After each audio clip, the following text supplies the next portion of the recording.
මේ මොනවද තියෙන්නේ කියලා ඔයාලා දන්නව නේද? ගස් ලබු. අද මං ඔයාලට කියලා දෙන්න යන්නේ ගස් ලබු ඇඹුලක් හදාගන්න ආකාරය ගැන. ගස් ලබු කියන්නේ පළතුරක්. ඒ වුණාට ගස් ලබු ගෙඩියක් ඉදෙන්න කලින් අමුවෙන් තියෙනකොට අපිට පුළුවන් ව්‍යංජනයක් විදියට හදලා ආහාරයට ගන්න. මේ තියෙන්නේ අමු ගස් ලබු ගෙඩියකුයි බාගෙට ඉදුණු ගස් ලබු ගෙඩියකුයි කපාගෙන ඒ තීරු ටික උයා ගන්න පුළුවන් විදිහට මේ විදිහට පොඩි කෑලි වලට පස්සේ ආයෙත් කපා ගත්තා. මැටි එතිලියකට ගස් ලබු පෙති ටික දාලා ඒකට අවශ්‍ය ලූණු රම්පා අමු මිරිස් තක්කාලි ඒ ටිකත් කපලා දැම්මහා.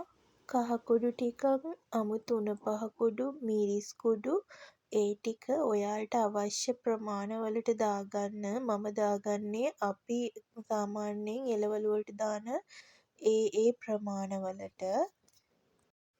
ලුණුත් දාගෙන කවලම් කරගන්න හොඳට. ඊට පස්සේ ඉතින් තියෙන්නේ මද ගින්දරේ ලිපේ තියන්න තමයි.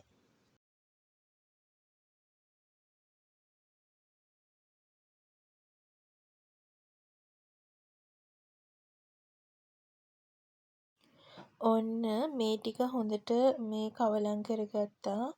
ඊට පස්සේ වතුර චුට්ටකුත් හැබැයි දාන්න ඕන මේක තැම්බෙන්න.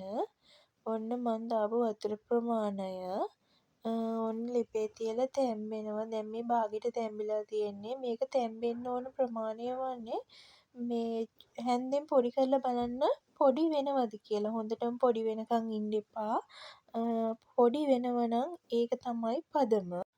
ගස් ලබු එකට තෙල් ටිකක් දාන්න සුදු ලූණු තලා ගත්ත ලූණු ටිකකුත් කපා ගත්තා. ඊට පස්සේ මේ ගස් ලබු එක හොඳටම තැම්බිලාද කියලා බැලුවා. තැම්බිලා හැන්දෙන් පොඩි වෙනව නම් තැම්බිලා. මං ඔය චුට්ටක් පොඩි කරගන්නවා තව.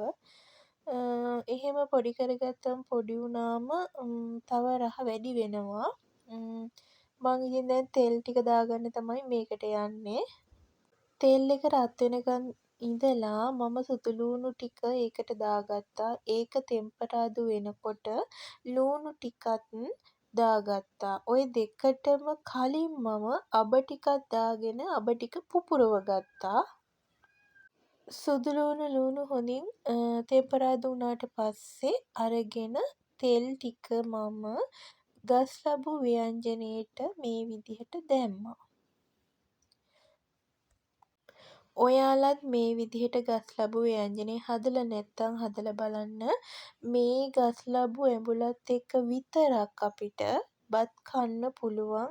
ඒ තරම් මේක මාරම රහයි. අපේ ගෙදර නම් නිතරම හැදෙන ව්‍යංජනයක් තමයි මේ ගස් ලබු ඇඹුල. හදලා කාලා නැත්නම් හදලා කාලා බලන්න. බලන්නකො මේකේ තියෙන රස පාට.